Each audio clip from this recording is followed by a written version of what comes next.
Hello everyone, ನಮ್ಮ ಅಡುಗೆ ನಿಮ್ಮ ರುಚಿಗೆ ಸ್ವಾಗತ. ಇವತ್ತು ನಾನು ನಿಮಗೆ ಹೊಸ ಶೈಲಿಯಲ್ಲಿ ಬಸಳೆ ಸಾಂಬಾರ್ ಮಾಡೋದನ್ನು ತೋರಿಸ್ತಾ ಇದ್ದೀನಿ. ಬಸಳೆ ಸಾಂಬಾರ್ ನೀವು ಕೂಡ ಮಾಡಿರ್ಬೋದು, ಆದರೆ ಇವತ್ತು ನಾನು ಮಾಡಿರುವಂತಹ ಈ ರೀತಿಯ ಸಾಂಬಾರ್ ನೀವು ರುಚಿ ನೋಡಿದರೆ ಖಂಡಿತ ನೀವು ಇದುವರೆಗೆ ಈ ಥರದ ಒಂದು ಸಾಂಬಾರ್ ತಿಂದಿರಲಿಕ್ಕಿಲ್ಲ. ಖಂಡಿತ ನೀವು ಟ್ರೈ ಮಾಡಿ ನೋಡಿ, ತುಂಬ ಅಂದರೆ ತುಂಬ ರುಚಿಯಾಗಿರುತ್ತೆ. ಬನ್ನಿ ಈಗ ಇದನ್ನು ಮಾಡುವ ವಿಧಾನ ಹೇಗೆ ಅಂತ ನೋಡೋಣ. ಆದರೆ ಅದಕ್ಕಿಂತ ಮುಂಚೆ ನೀವಿನ್ನು ನಮ್ಮ ಚಾನಲ್ಗೆ ಸಬ್ಸ್ಕ್ರೈಬ್ ಆಗಲಿಲ್ಲ ಅಂದರೆ ದಯವಿಟ್ಟು ಸಬ್ಸ್ಕ್ರೈಬ್ ಮಾಡ್ಕೊಳ್ಳಿ. ಪಕ್ಕದಲ್ಲಿರುವ ನೋಟಿಫಿಕೇಶನ್ ಬೆಲ್ ಕೂಡ ಕ್ಲಿಕ್ ಮಾಡ್ಕೊಳ್ಳಿ. ಮೊದಲಿಗೆ ನಾನಿಲ್ಲಿ 1 ಕಪ್ನಷ್ಟು ಹುರುಳಿ ಕಾಳನ್ನು ತಗೊಂಡಿದ್ದೀನಿ. ಸಣ್ಣ ಕಪ್ನಲ್ಲಿ 1 ಕಪ್ನಷ್ಟು, ದೊಡ್ಡ ಕಪ್ ಆದರೆ ಅರ್ಧ ಕಪ್ನಷ್ಟು, ಗ್ರಾಮ್ ಲೆಕ್ಕ ಹೇಳೋದಾದರೆ 100 ಗ್ರಾಮ್ನಷ್ಟು ಹುರುಳಿ ಕಾಳಿದೆ. ಇದನ್ನು ಚೆನ್ನಾಗಿ ಕ್ಲೀನ್ ಮಾಡಿಕೊಂಡು ಕುಕ್ಕರಿಗೆ ಹಾಕ್ಕೊಂಡಿದ್ದೀನಿ. ಈಗ ಇದಕ್ಕೆ ನೀರು ಹಾಕಿ ಒಂದು 2 ರಿಂದ 3 ಸರ್ತಿ ಚೆನ್ನಾಗಿ ತೊಳೆಯಬೇಕು. ಈ ಹುರುಳಿ ಕಾಳನ್ನು ನಾವು ನೆನೆಸಿರೋದಿಲ್ಲ, ಹಾಗೇನೆ ತಕ್ಷಣಕ್ಕೆ ಮಾಡುವಂಥದ್ದು. ನೀರು ಹಾಕಿ ಚೆನ್ನಾಗಿ ತೊಳೆದಿದ್ದಾಗಿದೆ. ಇದಕ್ಕೆ ನಾನೀಗ ಸೇಮ್ ಕಪ್ನಲ್ಲಿ 5 ಕಪ್ನಷ್ಟು ನೀರು ಹಾಕ್ಕೊಳ್ತಾ ಇದ್ದೀನಿ.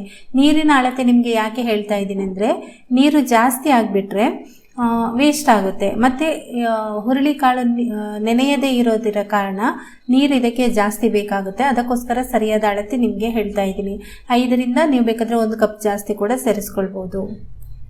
ಕುಕ್ಕರ್ ಲಿಡ್ ಕ್ಲೋಸ್ ಮಾಡಿ, ಇದು ಸಣ್ಣ ಕುಕ್ಕರ್ ಆಗಿರೋದ್ರಿಂದ ಮೀಡಿಯಂ ಊರಿನಲ್ಲಿಟ್ಟು 5 ವಿಷಲ್ ಮಾಡ್ಕೊಳ್ತಾ ಇದ್ದೀನಿ. ಮಸಾಲೆಗೆ ಒಲೆ ಮೇಲೆ ಒಂದು ಪಾತ್ರೆಯನ್ನಿಟ್ಟು 1 ಸ್ಪೂನ್ನಷ್ಟು ತೆಂಗಿನೆಣ್ಣೆ ಹಾಕ್ಕೊಳ್ತಾ ಇದ್ದೀನಿ. ನೀವು ಬಳಸುವಂಥ ಎಣ್ಣೆ ಹಾಕೋಬಹುದು. ನಂತರ ಇದಕ್ಕೆ 1/4 ಟೀ ಸ್ಪೂನ್ ಮೆಂತ್ಯ ಕಾಳು, 3 ಟೀ ಸ್ಪೂನ್ನಷ್ಟು ಕೊತ್ತಂಬರಿ ಬೀಜ, ಅರ್ಧ ಟೀ ಸ್ಪೂನ್ನಷ್ಟು ಜೀರಿಗೆ, ಆಮೇಲೆ 1/4 ಟೀ ಸ್ಪೂನ್ನಷ್ಟು ಸಾಸಿವೆ ಬಸಳೆ ಸೊಪ್ಪಿಗೆ ಹಾಕಲೇಬೇಕು. ಶೀತ ನೆಗಡಿ ಇದ್ದವರಿಗೆ ಒಳ್ಳೆಯದು. ಈಗ ಇದನ್ನು ಕೆಂಪಗಾಗುವಂತೆ ಫ್ರೈ ಮಾಡ್ಕೊಳ್ಳೋಣ. ಮಸಾಲೆ ಎಲ್ಲ ಚೆನ್ನಾಗಿ ಫ್ರೈ ಆಗಿದೆ. ಈಗ ಇದನ್ನೊಂದು ಬೌಲಿಗೆ ತೆಗಿತಾ ಇದ್ದೀನಿ.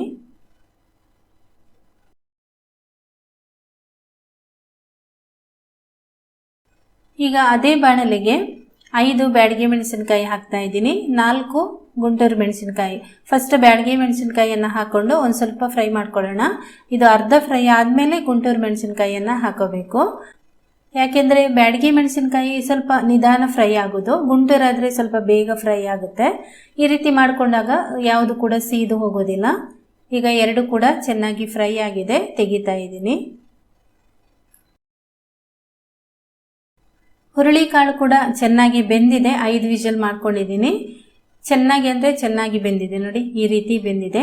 ಈಗ ಇದಕ್ಕೆ ನಾವು ಬಸಳೆ ದಂಟನ್ನು ಹಾಕಿ ಬೇಯಿಸ್ಕೊಳ್ಬೇಕು. ಚೆನ್ನಾಗಿ ಬೆಂದಿಲ್ಲ ಅಂದರೆ ಇದಕ್ಕೆ ನೀವು ಬಸಳೆ ದಂಟನ್ನು ಹಾಕಿ ಬೇಯಿಸ್ಕೊಳ್ಳಿ. ಇದು ಹುರುಳಿ ಕಾಳು ಚೆನ್ನಾಗಿ ಬೆಂದಿರೋದ್ರಿಂದ ನಾನು ಅದನ್ನು ಸೋಸ್ಕೊಳ್ತಾ ಇದ್ದೀನಿ. ಅಂದರೆ ತುಂಬ ಜಾಸ್ತಿ ಅದು ಕರಗಿ ಹೋದರೆ ಅಷ್ಟು ಚೆನ್ನಾಗಾಗೋದಿಲ್ಲ ರುಚಿ. ಅದಕ್ಕೋಸ್ಕರ ತಿನ್ನಲಿಕ್ಕೆ ಸಿಗಬೇಕು ಅದು ಬಾಯಿಗೆ, ಆವಾಗನೇ ಚೆನ್ನಾಗಿರೋದು. ಅದಕ್ಕೋಸ್ಕರ ಸೋಸ್ಕೊಂಡು ಆ ನೀರನ್ನು ನಾನು ಕುಕ್ಕರಿಗೆ ವಾಪಸ್ ಹಾಕ್ತಾ ಇದ್ದೀನಿ. ಈ ಬಸಳೆ ದಂಟು ನೋಡಿ, 1 ಕಟ್ಟಿನಷ್ಟು ಬಸಳೆ ಕಟ್ಟನ್ನು ನಾನು ಉಪಯೋಗಿಸ್ಕೊಂಡಿದ್ದೀನಿ. ಇಲ್ಲಿ ಈ ರೀತಿ ಸಣ್ಣದಾಗಿ ಹೆಚ್ಚಿಟ್ಕೊಂಡಿದ್ದೀನಿ. ಈಗ ಇದನ್ನು ನಾನು ಕುಕ್ಕರಿಗೆ ಹಾಕ್ತಾ ಇದ್ದೀನಿ. ಹಾಗೆಯೇ 1 ಗ್ಲಾಸ್ನಷ್ಟು ನೀರು ಹಾಕ್ಕೊಂಡಿದ್ದೀನಿ.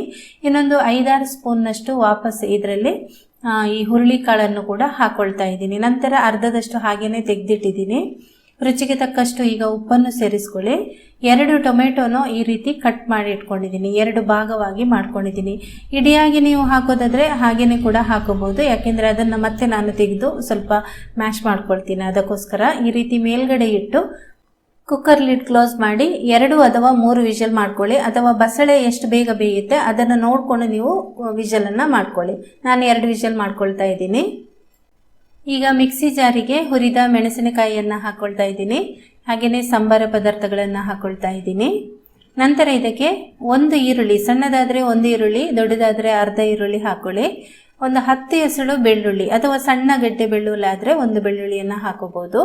1/4 ಟೀ ಸ್ಪೂನ್ನಷ್ಟು ಅರಿಶಿನ ಪುಡಿ, ಹುರುಳಿ ಕಾಳು ಹಾಕಿದ ಕಪ್ನಲ್ಲಿ 2 ಕಪ್ನಷ್ಟು ತೆಂಗಿನ ತುರಿಯನ್ನು ಹಾಕ್ಕೊಳ್ಳಿ. ಸ್ವಲ್ಪ ನೀರು ಹಾಕಿ ಇದನ್ನು ಫಸ್ಟ್ ಗ್ರೈಂಡ್ ಮಾಡ್ಕೊಳ್ಳಿ. ಆಮೇಲೆ ಇದಕ್ಕೆ ಇನ್ನೊಂದು ವಸ್ತು ಹಾಕಲಿಕ್ಕಿದೆ, ಅದೇನು ಅಂತ ಹೇಳ್ತೀನಿ. ಈ ರೀತಿ ನೋಡಿ ತರಿಯಾಗಿ ಗ್ರೈಂಡ್ ಆದಮೇಲೆ ಇದಕ್ಕೆ ಬೆಂದಿರುವಂತಹ 1 ಸ್ಪೂನಷ್ಟು ಹುರುಳಿ ಕಾಳನ್ನು ಸೇರಿಸ್ಕೊಳ್ಳಿ.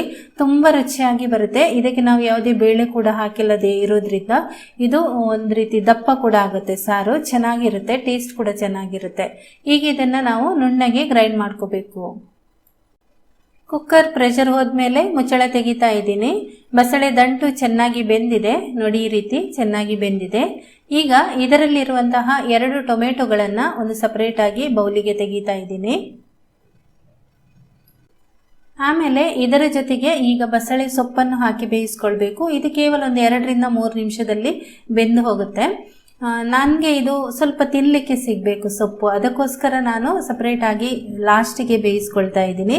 ನಿಮಗೆ ಆ ರೀತಿ ಬೇಡ ಅಂತಿದ್ರೆ ನೀವು ದಂಟು ಬೇಯಿಸ್ತಿರಲ್ವ, ಅದರ ಜೊತೆಗೇನೆ ಈ ಸೊಪ್ಪನ್ನು ಕೂಡ ಹಾಕಿ ಬೇಯಿಸ್ಕೊಳ್ಬೋದು.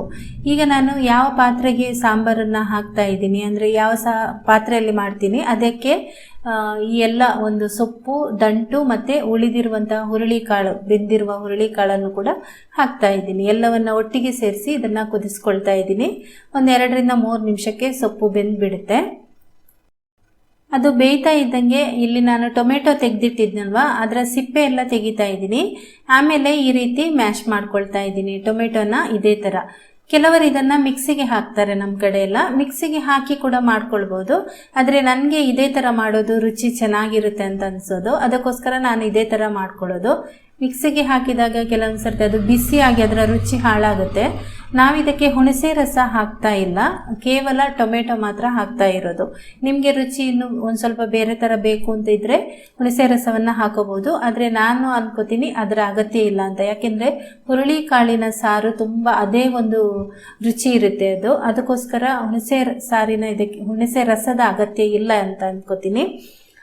ಟೊಮೆಟೊ ಈಗ ಪೇಸ್ಟನ್ನು ಇದಕ್ಕೆ ಹಾಕ್ಕೊಳ್ಳಿ. ಟೊಮೆಟೊ ಪೇಸ್ಟ್ ಹಾಕ್ಕೊಂಡು ಚೆನ್ನಾಗಿ ಮಿಕ್ಸ್ ಮಾಡಿಬಿಟ್ಟು ಮುಚ್ಚಳ ಮುಚ್ಚಿ ಒಂದು 2 ನಿಮಿಷ ಇದನ್ನು ಬೇಯಿಸ್ಕೊಳ್ಬೇಕು ಸೊಪ್ಪು ಬೇಯಲಿಕ್ಕೋಸ್ಕರ. ಬಸಳೆ ಸಾಂಬಾರು ನೀವು ಕೂಡ ಮಾಡಿರ್ಬೋದು, ಆದರೆ ಈ ಥರ ಒಂದು ಸರ್ತಿ ಮಾಡಿ ನೋಡಿ, ತುಂಬ ಅಂದರೆ ತುಂಬ ರುಚಿಯಾಗಿರುತ್ತೆ. ಖಂಡಿತ ಈ ಟೇಸ್ಟನ್ನು ನೀವು ಮರೆಯೋದಿಲ್ಲ, ಅಷ್ಟು ಚೆನ್ನಾಗಿರುತ್ತೆ. ಈಗ ಮುಚ್ಚಳ ಮುಚ್ಚಿ 2 ನಿಮಿಷ ನಾನು ಬೇಯಿಸ್ಕೊಂಡಿದ್ದೀನಿ. 2 ರಿಂದ ಅಥವಾ ನಿಮಗೆ ಸೊಪ್ಪು ಎಷ್ಟು ಬೇಯಬೇಕು ಅಷ್ಟು ಬೇಯಿಸ್ಕೊಳ್ಳಿ. ಈಗ ನೋಡಿ ಸೊಪ್ಪೆಲ್ಲ ಚೆನ್ನಾಗಿ ಬೆಂದಿದೆ. ನನಗೆ ಇದೇ ಥರ ಸೊಪ್ಪು ಅಲ್ಲಲ್ಲಿ ಸಿಗಬೇಕು, ಚೆನ್ನಾಗಿರುತ್ತೆ ಅದು. ಈಗ ರುಬ್ಬಿರುವಂತಹ ಮಸಾಲ ಪೇಸ್ಟನ್ನು ಇದಕ್ಕೆ ಸೇರಿಸ್ಕೊಳ್ತಾ ಇದ್ದೀನಿ. ನೀರು ಎಷ್ಟು ಅಷ್ಟು ಬೇಕು ಅದನ್ನು ಅಡ್ಜಸ್ಟ್ ಮಾಡ್ಕೊಳ್ಳಿ. ರುಚಿಗೆ ಉಪ್ಪು ಬೇಕಾದರೆ ಉಪ್ಪು ಕೂಡ ಹಾಕೋಬೋದು. ಚೆನ್ನಾಗಿದು ಒಂದು ಕುದಿ ಬರಬೇಕು. ನೋಡಿ ಎಷ್ಟು ಚೆನ್ನಾಗಿ ಕಾಣ್ತಾ ಇದೆ, ದಪ್ಪ ಕೂಡ ಇದೆ. ಮತ್ತು ಸೈಡಲ್ಲಿ ನಿಮಗೆ ಆ ನೊರೆ ಕಾಣ್ತಾ ಇದೆಯಲ್ವಾ, ಅದು ಒಂದು ಸ್ವಲ್ಪ ಕಮ್ಮಿ ಆಗಬೇಕು. ಈ ಬೇಸಿಗೆಯಲ್ಲಿ ಅದೊಂದು ಸ್ವಲ್ಪ ಕಮ್ಮಿ ಆಗಿಬಿಟ್ರೆ ನಿಮಗೆ ಅದು ಎಷ್ಟು ಹೊತ್ತು ಇಟ್ಟರೆ ಹಾಳಾಗೋದಿಲ್ಲ. ಇಲ್ಲಾಂದರೆ ಮಸಾಲೆ ಹಾಕಿದ ತಕ್ಷಣ ಒಂದು ಸ್ವಲ್ಪ ಹೊತ್ತು ಕುದಿಸಿ ನೀವು ಹಾಗೇನೆ ಇಟ್ಟರೆ ಹಾಳಾಗೋ ಚಾನ್ಸಸ್ ಇರುತ್ತೆ.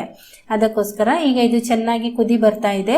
ಖಂಡಿತ ನೀವು ಇದನ್ನು ಟ್ರೈ ಮಾಡಿ ನೋಡಿ. ಈ ಒಂದು ರೆಸಿಪಿ ನಿಮಗೆ ಇಷ್ಟ ಆಗಿದ್ರೆ ಒಂದು ಲೈಕ್ ಮಾಡಿ, ನಿಮ್ಮ ಪರಿಚಯದವರಿಗೆ ಶೇರ್ ಮಾಡಿ. ಹಾಗೆಯೇ ನೀವಿನ್ನು ನಮ್ಮ ಚಾನಲ್ಗೆ ಸಬ್ಸ್ಕ್ರೈಬ್ ಆಗಲಿಲ್ಲ ಅಂದರೆ ದಯವಿಟ್ಟು ಸಬ್ಸ್ಕ್ರೈಬ್ ಮಾಡ್ಕೊಳ್ಳಿ, ಕಮೆಂಟ್ ಮಾಡಿ. Thank you.